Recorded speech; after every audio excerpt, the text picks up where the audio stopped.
Hoje nós vamos começar o capítulo 25. Busquem e vocês encontrarão. Nós vamos ver o item 1 e 2. Ajudem-se que o céu os ajudará. Aliás, é 1, 2, 3, 4 e 5. Ajudem-se que o céu os ajudará. Então, eu vou ler o item 1. Peçam e vocês receberão. Busquem e vocês encontrarão. Batam a porta e ela se abrirá. Pois todo aquele que pede, recebe. E quem procura, acha. E para aquele que bater a porta, ela se abrirá. Qual é o homem dentre vocês que dará a seu filho uma pedra se ele lhe pedir um pedaço de pão? E se ele lhe pedir um peixe, lhe dará uma serpente? Se vocês, sendo maus como de fato são, conseguem dar coisas boas a seus filhos, com muito mais razão, o Pai que está nos céus dará os verdadeiros bens àqueles que os pedirem. Mateus capítulo 7, versículo de 7 a 11. Bem, esse ensinamento, busquem e vocês encontrarão, ajudem-se que o céu os ajudará, são o princípio da lei do trabalho e da lei do progresso, que estão nas leis morais, no livro dos Espíritos, na última parte.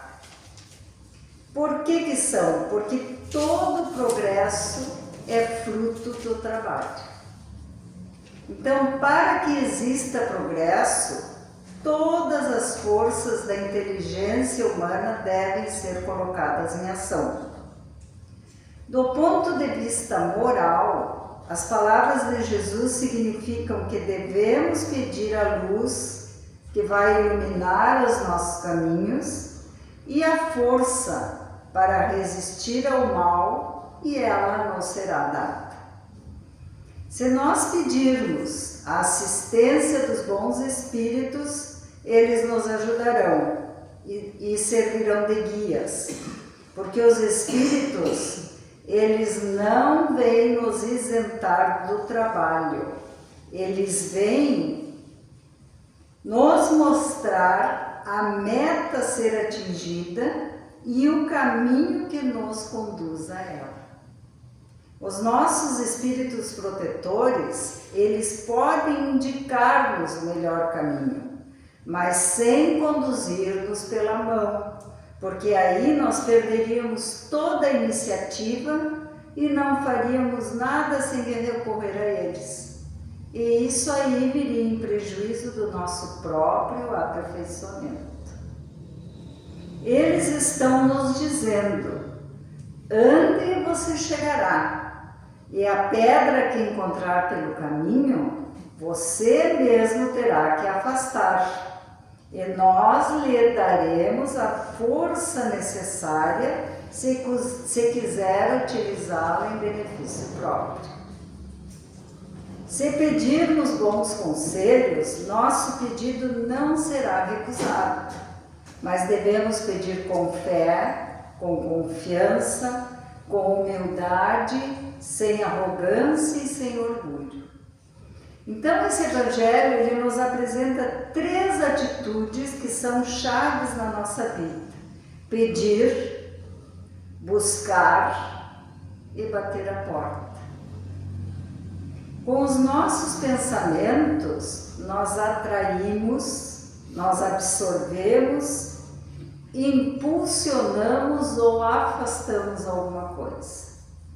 Com a nossa vontade, nós temos a orientação e o rumo, apontando para as mais diversas direções. Às vezes nós temos muitas opções, mas o nosso livre-arbítrio é que nos direciona para onde a gente quer ir.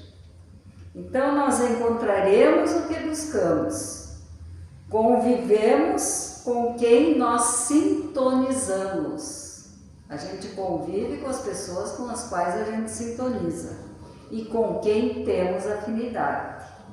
Nós temos entendimento do que aprendemos, mas só o que ficará na nossa memória é o que nós vivenciamos. Felicidade ou infelicidade dependem do nosso estado íntimo. Amigos são escolhas que a gente faz ao longo do tempo. E o nosso círculo familiar é a materialização dos nossos anseios, do nosso planejamento reencarnatório. Quando nós planejamos a nossa reencarnação, nós pedimos à família que nós queremos vir. E as nossas necessidades de aprendizagem para podermos evoluir.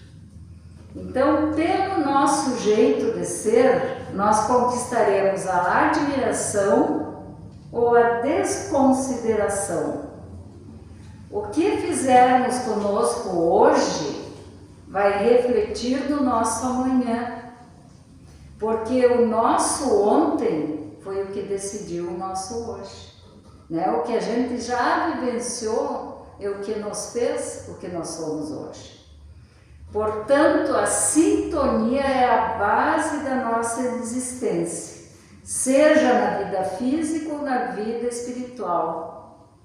E viver no drama ou na realidade, na aflição ou na serenidade, na sombra ou na luz, depende do nosso modo de sentir, de pensar e de agir. Dependendo da nossa maneira de viver, dos nossos pensamentos, nós vamos ser felizes ou infelizes. Para que exista progresso, todas as forças da inteligência humana devem ser colocadas em ação. Nem sempre o que nós buscamos se torna possível, porque às vezes não é o momento certo e outras vezes é porque não vai ser bom para nós. E isso depois que passa é que a gente se dá conta. Buscar é procurar, é motivar-se por algum objetivo, é não ser passivo, é eliminar a acomodação de quem espera que algo mágico aconteça ou que as coisas caiam do céu.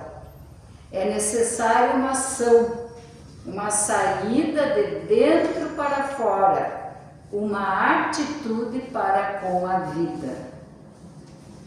No início da humanidade, o homem usou a inteligência para procurar alimentos, para se proteger e se defender. Graças às pesquisas, a sua inteligência foi se desenvolvendo e a sua moral está se purificando. Então, aí nós observamos que as necessidades do corpo sempre vêm antes das necessidades do espírito. Nós primeiro aprendemos a caminhar, nós falamos primeiro, aprendemos a comer, né? Mas o corpo sempre necessita do alimento espiritual. Assim nós vamos passando do estado selvagem ao descivilizado ao longo dos anos. Mas tudo isso depende da evolução de cada espírito. Em cada reencarnação nós realizamos um pequeno progresso, porque a alma ela volta com o progresso que realizou e adquire a cada encarnação alguma experiência a mais, sempre no sentido da evolução do espírito. Porque o que temos de material, o que a gente adquire de material, fica neste plano. O que nos acompanha são os bens morais.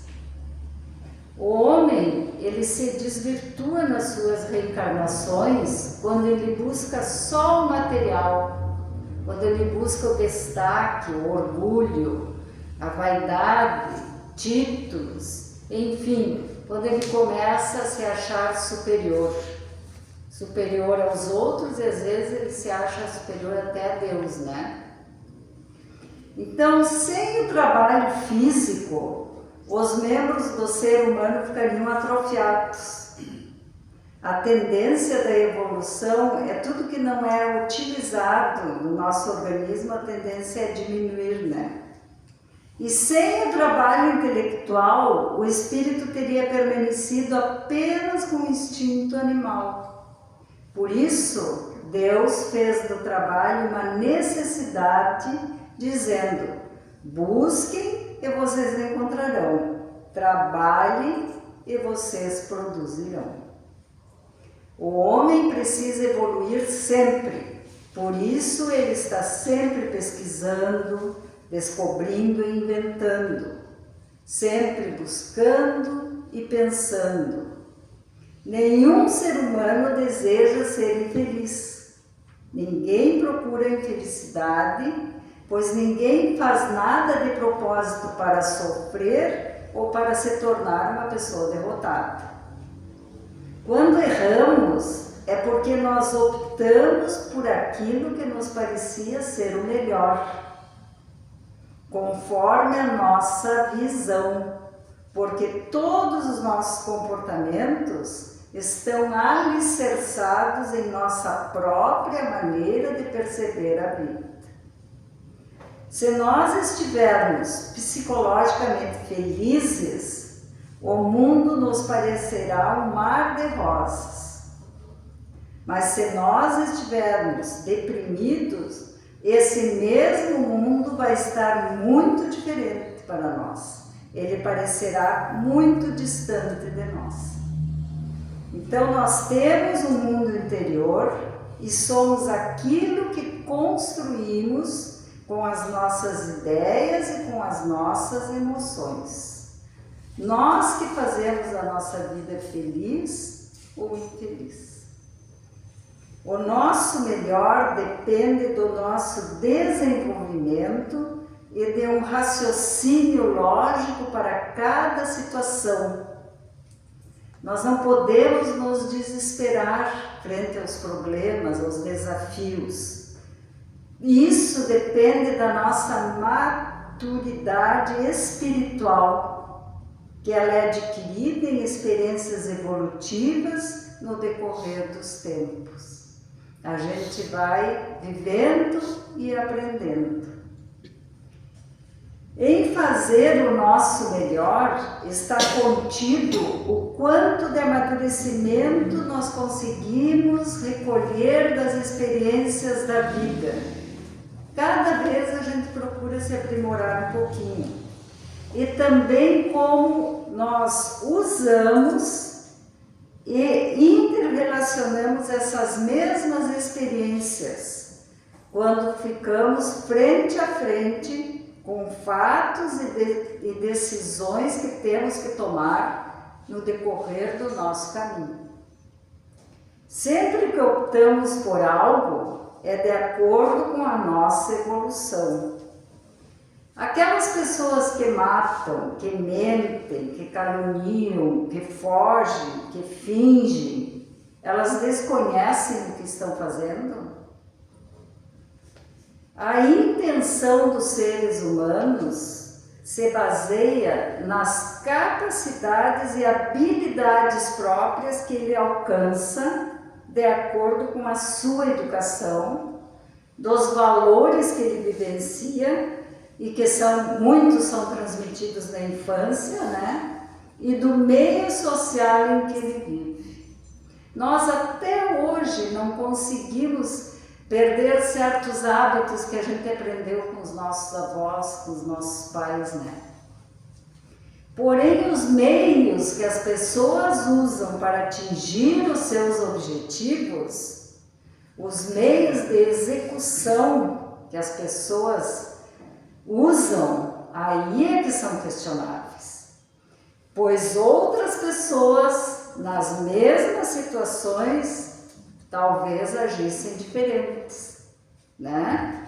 Tomassem medidas diferentes de acordo com o seu estágio evolutivo. Todo o nosso propósito íntimo é fundamentalmente bom. Ninguém nasceu mal. Porém, ninguém consegue agir de modo diferente daquilo que assimilou como certo ou favorável. Quando nós estamos fazendo o nosso melhor, a providência divina está nos ajudando. Mas quando propositadamente nós não correspondemos com atos e atitudes ao nosso grau de justiça e conhecimentos, nós passamos a não receber mais essa ajuda espiritual. Quando a gente começa a agir mal e com consciência disso, né? O apóstolo Pedro escreveu que Deus julga cada um segundo as suas obras, de acordo com as suas obras. As nossas obras são as construções íntimas, os nossos potenciais que nós já conseguimos atingir em todos os sentidos da nossa vida, seja no lar, seja no trabalho, seja no lazer, né? Nós temos que usar a nossa energia a favor do aperfeiçoamento do nosso espírito. Nós precisamos ter motivação, nós precisamos ter desejo de alcançar alguma coisa, nós precisamos ter determinação, ter persistência, força de vontade, entusiasmo na vida, né? Vocês já pensaram se eu venho aqui, né, falar para vocês assim, daqui a pouco vocês estão todos dormindo, né? Nós temos que ter entusiasmo no que a gente faz, ter amor no que a gente faz. Então a persistência e a força de vontade são muito importantes, porque elas são fatores de cura, pois nos mobilizam para o processo de desenvolvimento do espírito. Buscar algo é movimentar-se. No momento que nós buscamos algo, nós saímos da apatia, nós saímos do imobilismo, porque o imobilismo e a apatia podem ser doentios. Então nós temos que reagir, nós temos que buscar forças na nossa fé, no nosso amor, para ir em busca do que nós queremos, ou seja, a cura de uma doença, ou seja, um objetivo. Toda vez que a gente buscar, nós temos que nos empenhar nessa busca, para podermos ser ajudados. A busca interior é tão importante quanto a necessidade da vida social. O buscar se aplica ao autoconhecimento, quer dizer, a gente aprende a se conhecer para podermos nos autotransformar, para assim nós sentirmos a necessidade de nos realizarmos em sociedade, para sentirmos a necessidade de construir e vivenciar processos que são comuns aos seres humanos. Preocupamos-nos demasiadamente com as coisas materiais e pouco com as do espírito. A vida, ela está nos mostrando a toda hora que as coisas materiais não são tão importantes quanto as do espírito, né? Quando nós passamos a nos importar com o nosso espírito, a gente se dá conta que o material não é nada. Nós começamos a entender que tudo que nos acontece é para o nosso crescimento, que tudo que nos acontece é aprendizado. Quando procuramos enriquecer a nossa vida espiritual, aí nós nos damos conta que as coisas materiais realmente não são importantes. Jesus, através das suas parábolas, ele procurou nos preparar para que pudéssemos enxergar a esperança e o amor e a felicidade, para podermos aplicar as leis de Deus em paz e em harmonia, com entendimento, né? Buscando ajuda e amparo, sem ter vergonha ou orgulho de pedir, né? Nós não podemos ter vergonha de pedir, de buscar e de bater a porta do Pai. Porque no momento que a gente bate a porta do Pai, Ele estará sempre pronto a nos atender. Mas até nós batermos a porta do Pai, a gente sabe que nós passamos por muitas barreiras do nosso egoísmo e do nosso orgulho, né? Então, sempre é o momento de recomeçar, da gente se dar conta do nosso interior e sempre buscar o amor com fé, né? E com confiança em Deus. E que assim seja.